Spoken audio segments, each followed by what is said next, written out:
The settlement check arrived on a Tuesday. $870,000. I held it in both hands and stared at those numbers longer than was probably reasonable for a grown man standing in a parking lot, longer than made any kind of sense. But that check wasn't money to me. Not really. It was the 2 hours I spent sitting on a cold tile floor in handcuffs because a man in a rent-a-cop uniform decided, in the span of about 4 seconds, that a black man carrying a camera bag couldn't possibly have any legitimate reason to be in a shopping mall. But I'm getting ahead of myself. Let me take you back to the beginning, because the beginning is where the whole story lives. I was 34 years old that October Saturday, a freelance photographer with 11 years of published work behind me, 3 national magazine spreads, 2 commercial campaigns, a portrait series that had been exhibited at a gallery in Chicago. My camera bag was a battered olive green Low Pro Pro Runner, 450 AW, 6 years old, worn at the corners, with a small tear near the left zipper that I had never gotten around to patching. That bag had been with me on 4 continents. It had been through airport security in Frankfurt, Lagos, Osaka, and São Paulo without a single second glance. I mention this only because you need to understand exactly what I was carrying, and exactly who was carrying it on the morning that Derek Hollis decided to make the worst decision of his professional life. My apartment back then was a 1-bedroom on the 3rd floor of a building in the east part of the city, the kind of neighborhood that was quietly becoming something different from what it used to be. New coffee shop on one corner, boarded-up laundromat on the next. I liked it. I had lived there for 4 years, knew the woman downstairs by name, knew which step on the staircase creaked, and how to avoid it at 2 in the morning when I came home from a late shoot. The morning of the incident started the way my good mornings usually started. The French press my sister Janelle had given me for my birthday. The amber October light coming through the east-facing window, and the particular quiet of a city that hasn't quite woken up yet. I remember standing at that window with my coffee, watching the light on the rooftops, thinking it was going to be a good day for shooting. I had a client meeting scheduled for noon. A local boutique, Maison Helio, women's ready-to-wear, owned by a woman named Lauren Park, who had found me through Instagram and liked my work with natural light. She wanted a lookbook, 15 to 20 images, the kind of clean editorial feel that small luxury brands were paying real money for that year. The boutique was inside Crescent Ridge Mall, a mid-sized suburban complex with a food court, a carousel near the east entrance, and the perpetual smell of cinnamon sugar that hit you the moment the automatic doors slid open. I had scouted the location 2 days earlier, mapped the natural light from the skylights in the upper east wing, identified 3 or 4 angles I wanted to work with. I had a signed contract folded in the front pocket of my bag. I had Lauren's cell number saved in my phone. I had done everything right. Inside the bag that morning, my Canon R5 body, a 24 to 70mm f2.8 lens, a 50mm prime, a compact LED panel, 4 spare batteries, my laptop, and the printed client contract. $4,300 of equipment, every piece of it insured and documented. I threw the bag over my shoulder, locked my car in the east lot, and walked toward the mall entrance the way I had walked into 100 locations before. Relaxed, focused, thinking about light and angles and the particular green of Lauren's storefront that I wanted to incorporate into the background of the first few frames. I noticed him almost before I was through the doors, not because he was doing anything dramatic. He wasn't pointing at me or moving toward me yet. It was subtler than that. More animal. I had developed over years of moving through the world in my body a sensitivity to the moment when someone's attention shifts. Derek Hollis was stationed near the East Entrance Directory, a heavy-set white man in his mid-50s in the gray and navy uniform of Crescent Ridge Security Services. He had the posture of someone who had once carried real authority somewhere and was determined to carry it into every room for the rest of his life. The moment I stepped through those doors, his eyes found me, and they didn't move. I kept walking. I had learned long ago that the worst thing you can do in that moment is alter your behavior, because altered behavior becomes acting suspicious, and acting suspicious becomes justification, and justification becomes the whole architecture of what they build against you afterward. So I walked at the same pace, held my head the same way, and let my eyes sweep the directory as if I were simply a man looking for a store, which is exactly what I was. He crossed the atrium in about 15 seconds. "Hey, you." The voice was loud, not a shout, but loud enough to carry, loud enough for the woman with a stroller near the pretzel stand to glance over, loud enough for the two teenage girls by the fountain to look up from their phones. I stopped. I turned. I looked at him. "Can I help you?" I said.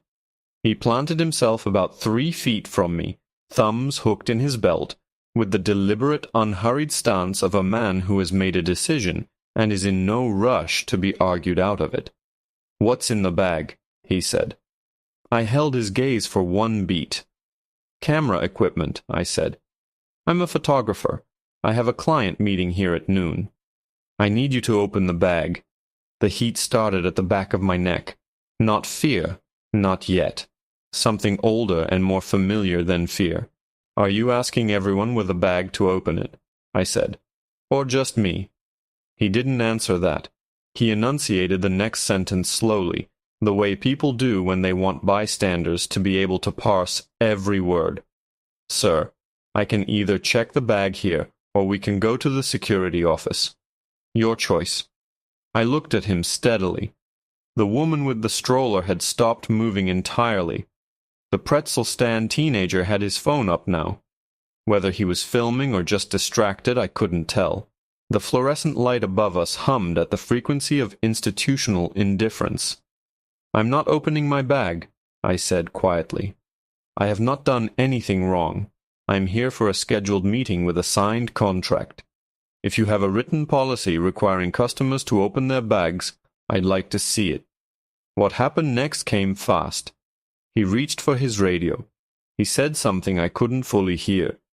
And within 4 minutes, I counted, because I was counting everything at that point, every detail, every second, the way you do when you know that the moment you're in is going to matter later. There were 2 uniformed police officers standing in the atrium of Crescent Ridge Mall, and I was being asked to step to the side. I want to tell you exactly what the next 2 hours felt like. Not because I need your sympathy. I am far past the place where sympathy does anything for me. But because the details are the story. The details are what the $870,000 was built on. The details are what ended Derek Hollis's career. The officers were professionally polite in the way that is not quite professional, courteous on the surface and decided underneath, with the efficiency of people who have already reached a conclusion before hearing a word of testimony. They asked for my ID. I provided it.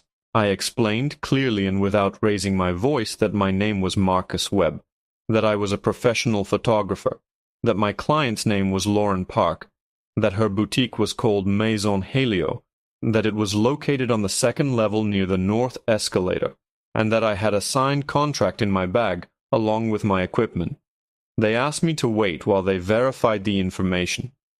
I was not in handcuffs at that point.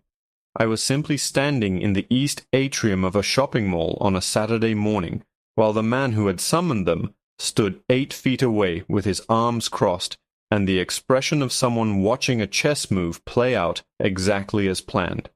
I looked at Derek Hollis once during those first few minutes. Just once, directly. He met my eyes for maybe 2 seconds, then looked away. That look told me something important. There was no uncertainty in his face, no flicker of doubt, no second-guessing. He was certain.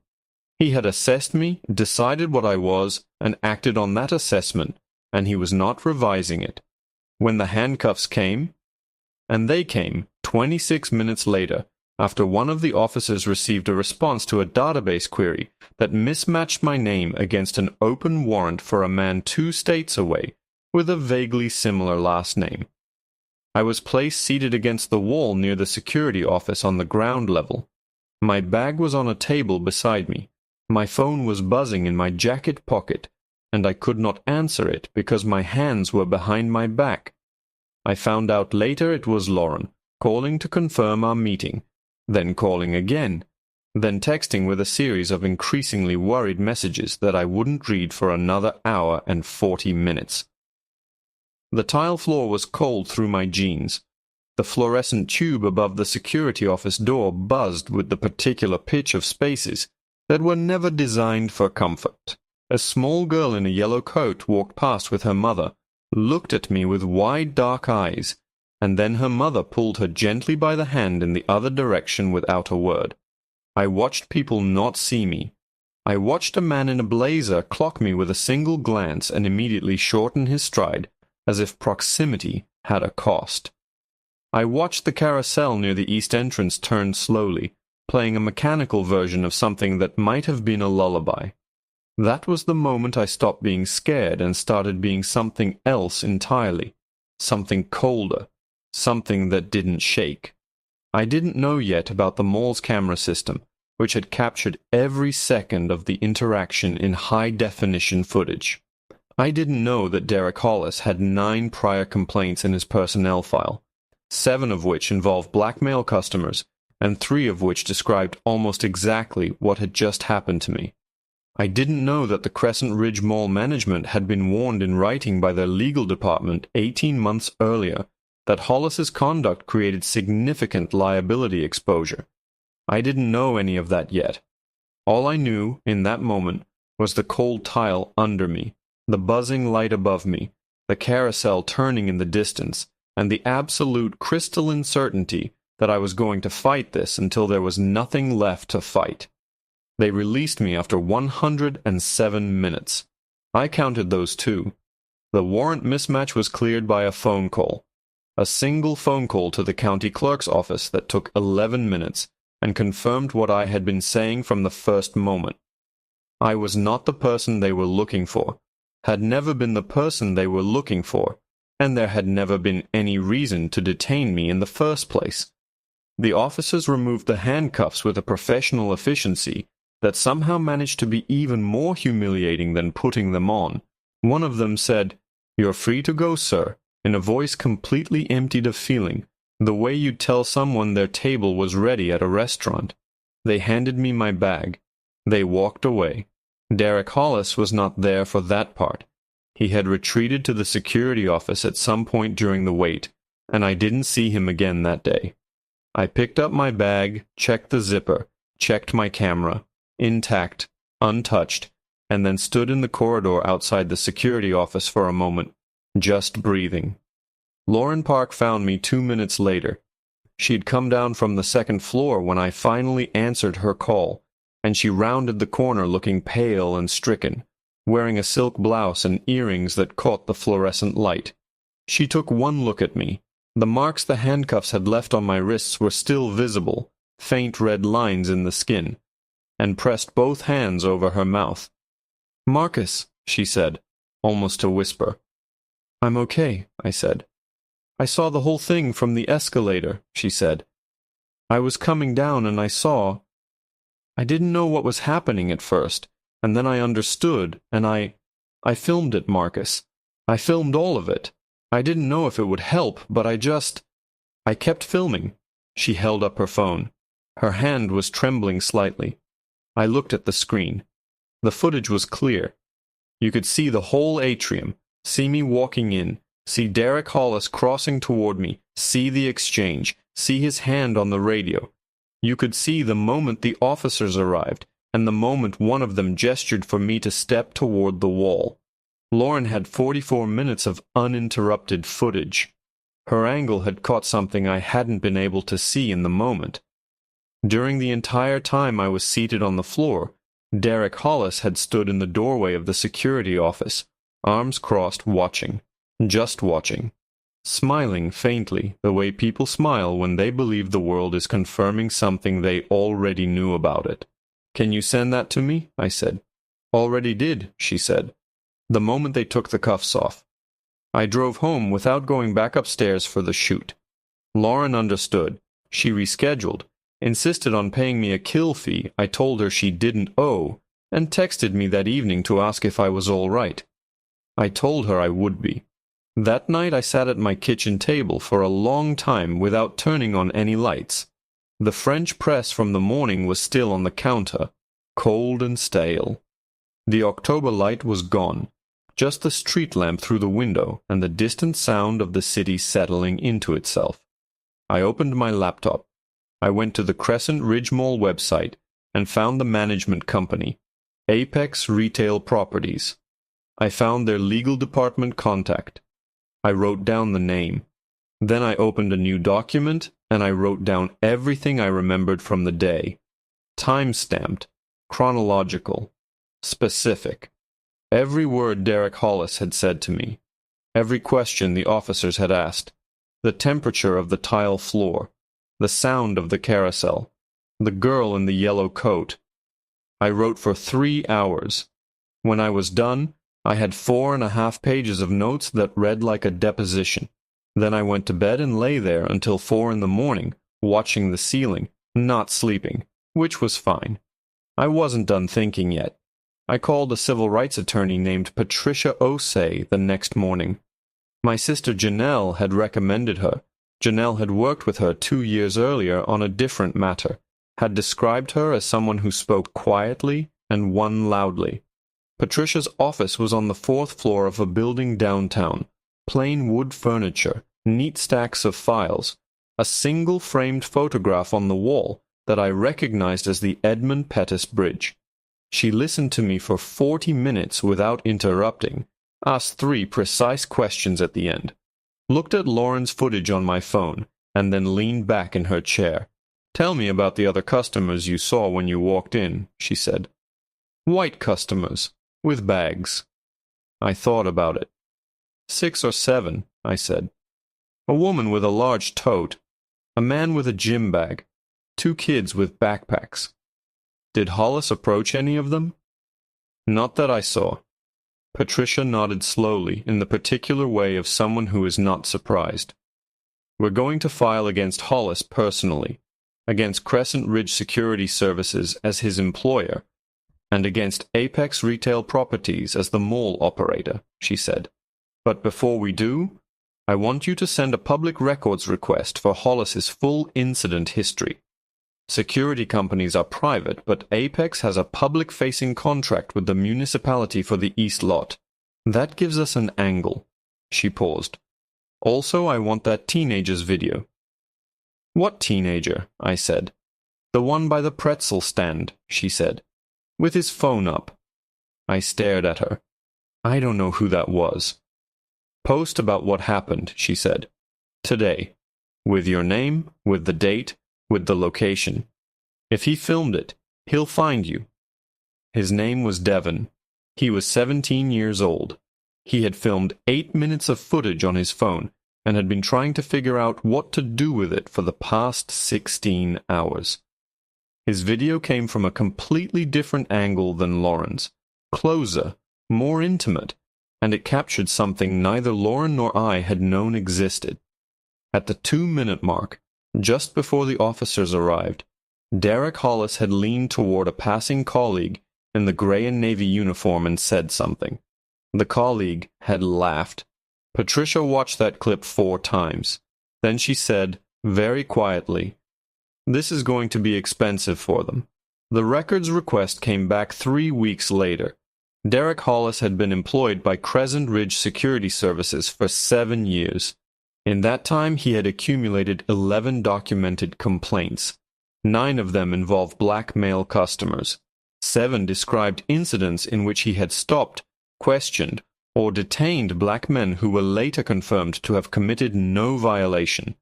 3 of those incident reports used language that Patricia's expert witness, a professor of organizational behavior from the state university, would later describe in deposition as consistent with racially motivated pretextual stops. Apex Retail Properties had been notified in writing by their own legal counsel 18 months before my incident that Hollis's conduct represented a pattern of racially discriminatory behavior, and that continued employment without corrective action created material liability. They had done nothing. I sat in Patricia's office the afternoon she showed me those documents. I remember the specific texture of the folder she slid across the desk. Beige cardboard, slightly worn at the corners. I remember the sound of the heating system kicking on in the building. I remember reading the words, pattern of racially motivated pretextual stops, and feeling something go very still inside me. Not anger, not the hot, reactive thing from the atrium. Something older, something that had been waiting. They knew, I said. They knew, Patricia said. The deposition of Derek Hollis happened on a Wednesday morning 4 months after the incident. I was present in the room. He arrived in a suit that looked like it had been bought for the occasion, with a lawyer who specialized in employment defense and who spent the first 10 minutes of the session objecting to the phrasing of every question. Hollis himself was composed at first, prepared, careful, clipping his answers short. Patricia worked through the footage methodically, without drama, asking him to describe what he had observed, and why he had concluded that I warranted intervention. His answers were consistent with a script. Then she played Devon's video. The 8-second clip of Hollis leaning toward his colleague and the colleague laughing filled the conference room screen.